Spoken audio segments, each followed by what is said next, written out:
आएंगे बस ये बात मीटिंग है हम टाइम नहीं अच्छा इसका पैसा आएगा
मोदी तेरा नहीं भरोसा, आगे और लड़ाई है, आगे और लड़ाई है। उस देश का आलम क्या होगा, उस देश का आलम क्या होगा, उस देश का आलम क्या होगा, उस देश का आलम क्या होगा, उस देश का आलम क्या होगा, उस देश का आलम क्या होगा। हम एक हैं, हम एक हैं, हम एक हैं। जिंदाबाद, जिंदाबाद, जिंदाबाद, जिंदाबाद। पुलिस के पीछे झंडा है, जिंदाबाद, जिंदाबाद, जिंदाबाद, जिंदाबाद। आप जो 2 महिला हैं जिंदाबाद, जिंदाबाद, जिंदाबाद। हम एक हैं, हम एक हैं, हम एक हैं।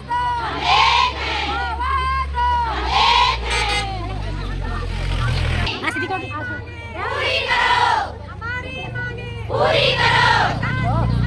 होश में आओ, होश में आओ, वरना तुमको जाना होगा, ज्ञापन कहाँ है? वरना तुमको जाना होगा। पूरी करो, पूरी करो।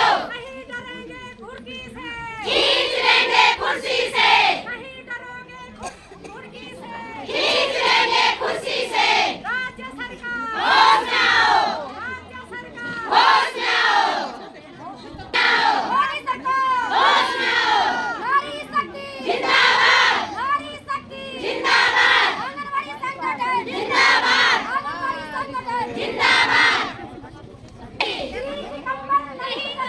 नहीं चलेगी, नहीं चलेगी, नहीं चलेगा, नहीं चलेगा, नहीं चलेगा, नहीं चलेगा, नहीं चलेगी, नहीं चलेगी, नहीं चलेगा, नहीं चलेगा। बंद करो, बंद करो, बंद करो। नहीं चलेगा, नहीं चलेगा, नहीं चलेगा, नहीं चलेगा।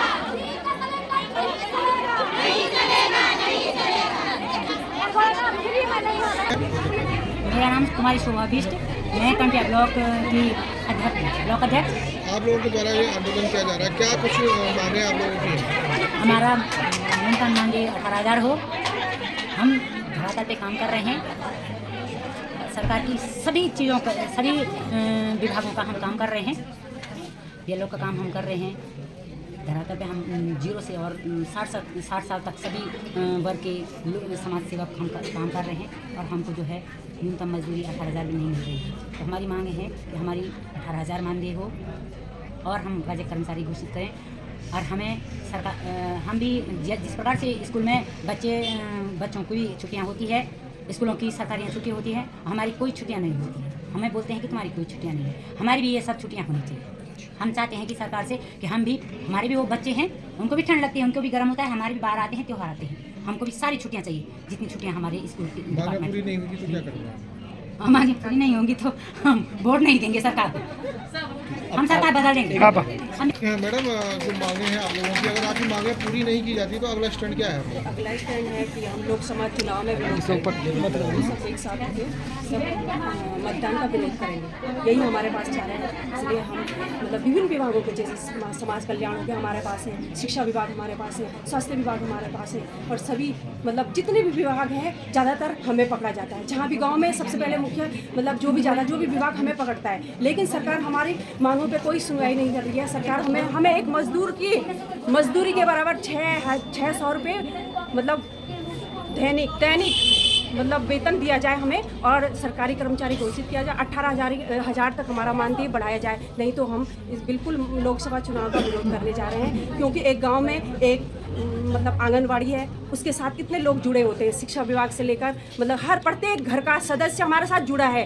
हम चाहें तो पूरे गांव को मोटिवेट करके मतदान का विरोध कर सकते हैं और करेंगे हम आज तक 1975 से हमारी परियोजना चल रही है, लेकिन सरकार हमारा मतलब बिल्कुल शोषण कर रही है, तन मन धन से हमारा शोषण किया जा रहा है। क्योंकि हमें मतलब विभिन्न प्रधानमंत्री जब से बच्चा गर्भ में पैदा होता है, गर्भ में भ्रूण बनता है, तब से लेकर और 5 साल तक किशोरी बालिकाओं को, वृद्ध लोगों को, सारे समाज कल्याण UTID कार्ड भी हमारे माध्यम से बनाए जाते हैं। समाज कल्याण की 12 पास स्कीम है जो प्रधानमंत्री मातृ वंदना योजना, वो हमारे द्वारा बच्चे के लिए जन्म से मातृ नंदा गौरा योजना, हमारे जन्म वाले के लिए जन्म से लेकर और 12वीं पास तक की योजना हमारे माध्यम से चलाई जा रही है। लेकिन सरकार हमारी एक भी बात सुनने के लिए तैयार नहीं है। इसीलिए हम सरकार का तन मन धन से चाहे हमें कुछ भी करना पड़े, लेकिन हम सरकार का विरोध करेंगे। इन्हीं शब्दों के साथ में धन्यवाद करती हूँ। आपका नाम? कमला देवी। क्या कुछ मांगे आप बोलते हैं? हमारी मांग ये है कि हमको समान अधिकार के लिए, समान कार्य के लिए समान वेतन मिल जाए। हमें इतनी कम मजदूरी के बराबर भी हमें वेतन नहीं मिलता है। इस महंगाई में सरकार ने हमारा शोषण किया है, हमको सबसे कम मान दे दिया है। आजकल 5-6 हज़ार में किसी की घर गृहस्थी नहीं चलती है। इसे हमें समान कार्य के लिए समान वेतन दिया जाए और आगे भी हमारी हमारी पूरी मांग। माननीय मुख्यमंत्री जी से ये गुजारिश करते हैं, हम आंगनबाड़ी वाले जन्म से मृत्यु तक देखते हैं, मतलब जन्म से लेकर मृत्यु तक मांगते हैं, जो भी हमसे वो मांगा जाता है। और हमें BLO का काम भी दिया गया है, जो कि हम चढ़ाई पर चढ़ते हैं, अकेले जाते हैं, मतलब सारा हमारा तेल ही निकाल दिया है। आंगनबाड़ी हमें कुछ देते नहीं है, वो क्या है 5,000, 6,000, 7,000 क्या है कुछ भी। जब हम ये मांग करें, हमको 18,000, ज़्यादा भी नहीं मांग रहे, हमारी ये मांग पूरी कर दीजिएगा। मुख्यमंत्री जी से हम अनुरोध भी करते हैं, हमारी मांगें पूरी करने का कृपा कीजिएगा, नहीं तो हम छोड़ेंगे नहीं। हमारे लिए नहीं है सरकार के लिए कोई मतलब पैसा, हमारे लिए कुछ नहीं है।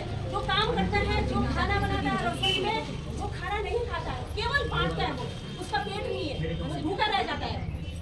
वो सरकार हमारी सरकार ये है कि तुम मत खाओ, लोगों को खिलाओ और सबका कुपोषण दूर करो, लेकिन अपना कुपोषण दूर मत करना है। सरकार ये सरकार हमें सिखाना पड़ेगा। इसीलिए जब गर्भवती महिला से लेकर और जब तक किशोरी बालिका होती है, तब तक हर टीकाकरण से लेकर हर वृद्ध पोषण से लेकर जहाँ तक आजीवन जब तक आदमी जिंदा है, उसको हम सेवाएं दे रही हैं। 6 सेवाएं केवल हमें नियुक्त किया गया था 6 सेवाओं पे, लेकिन सरकार हम अनगिनत सेवाएं हैं हमारी, हमें कुछ पता नहीं है हम कितनी सेवाएं दे रहे हैं। हमारा दिमाग इतना, मेमोरी इतनी भर चुकी है कि हमें खुद नहीं पता कि हम क्या कर रहे हैं, हमें क्या करना चाहिए। इसीलिए हमें होश में आओ बहनों कि हमें क्या करना चाहिए और सरकार हमसे क्या करवा रही है। इसीलिए हमें जागरूक होना पड़ेगा।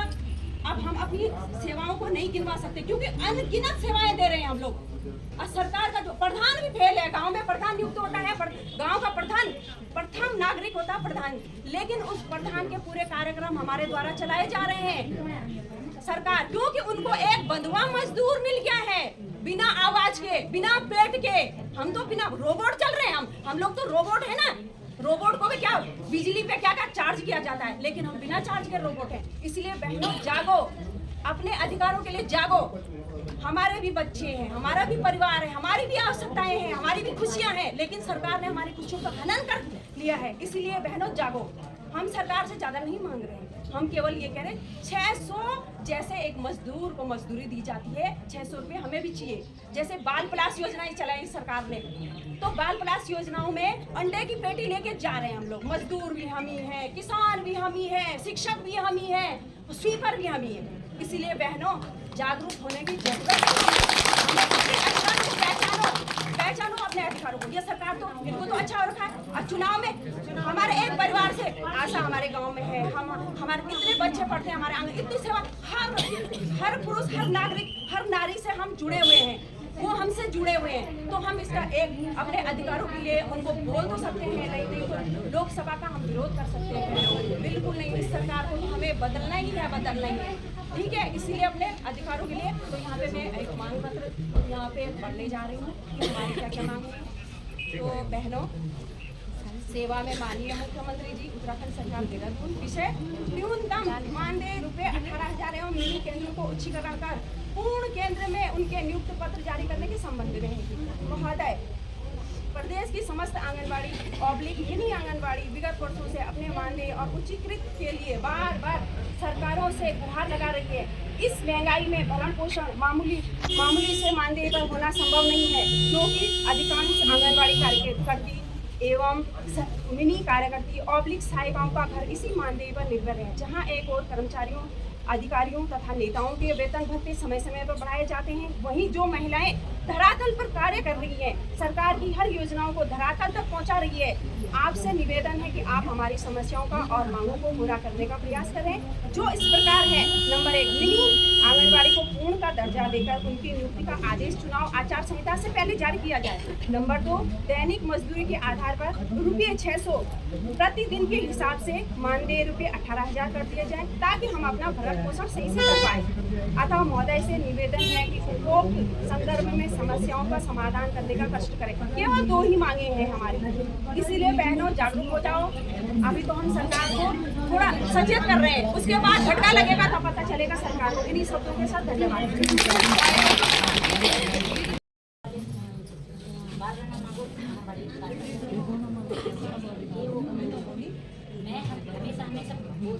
आंगनबाड़ी वाले हमारे आंगनबाड़ी कार्यकर्ता बहुत ही ज़्यादा काम कर रहे हैं और सरकार हमारे लिए कुछ नहीं कर रही है।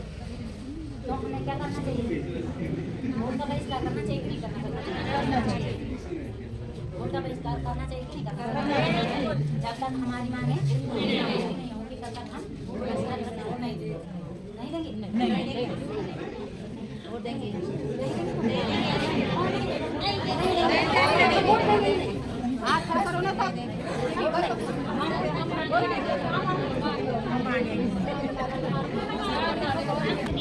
सभी लोग अपने अपने मन की बात, सभी लोग बोलो अपने अपने मन की बात जो आ रहा है।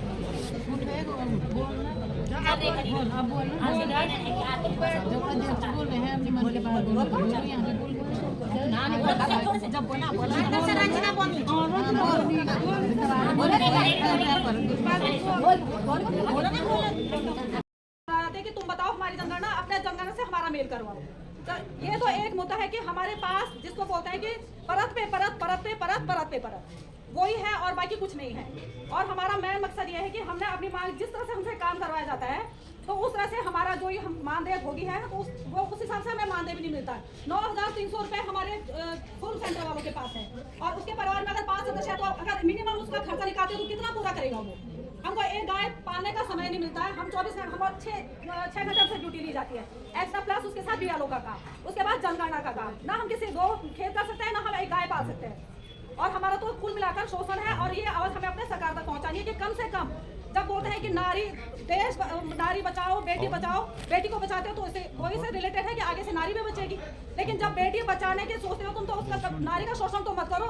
हमारी बेटियां तो हमको देखे खुद बोलती है कि माँ बोलती है, चाची भाभी जो भी रिश्ता लगता है, बहन दीदी जो भी है, तो वो भी तो सोचते हैं कि इनके पास कितना काम है। कल को तो हमारी पीढ़ी में भी असर पड़ेगा। तो जो कुछ बचाना है, अगर 10 साल 8 साल 12 साल हम तो चले जाएंगे ना, लेकिन जो हमारी आने वाली पीढ़ियां, कम से कम उसके लिए तो हमें सुधार करना है। कम से कम कल को वो, इस आंदोलन का मतलब ये है कि कल से वो हमारे भी नक्शों कदम पर चले कि उन्होंने आंदोलन किया तो उनको ये फायदा मिला। 18,000 हमें हमारा मानदेय बढ़ा, हमने ऐसा 1800, हम ये नहीं बोल रहे कि नहीं बढ़ा, लेकिन वहाँ पे भी सरकार की मंशा है, क्योंकि वहाँ पे हमें भी वहाँ पे बुलाया गया। देहरादून में महारैली के लिए हमें बुलाया गया, वहाँ पे पॉजिशन खड़ा किया गया, जिससे हमारे माध्यम से 20-25 कार्यकर्ता थे वहाँ पे। तो ऐसे भी कोई हम किसी के दया पात्र नहीं है कि कोई हमें भीख दे रहा है, उसके बाद हम अपना परिवार पाल रहे हैं। ये हमारी मेहनत की कमाई है, और जितनी मेहनत हम करते हैं उसके अनुसार हमें इसका 3% भी नहीं मिलता है। ये सभी सोचने वाले हैं, सभी समझने वाले हैं, देख सकते हैं, सब सुन सकते हैं। और अब इसके आगे की रणनीति क्या करनी है, हम सभी बैठकर आपस में विचार विमर्श करेंगे, और आगे क्या करना है, धरना देना है, संगठन के साथ जुड़ना है। किस संगठन के साथ जुड़ना है, असमंजस में पड़े हुए हैं अभी तक। और जो हमारे यहाँ पे सीनियर है, जो जिनको इनसे ज़्यादा ज्ञान है, हम तो बिल्कुल मतलब हम तो निर्ज्ञानी, हमें तो इस चीज़ का कोई ज्ञान है नहीं कि कितने संगठन है, कौन हमारा अध्यक्ष है, जिला अध्यक्ष, हमें किसी का चयन हमने किया, वहाँ से कोई और बता रहा है, तो हमें तो ऐसा ज्ञान है नहीं। तो अभी हम यहाँ पे बैठे सभी रणनीति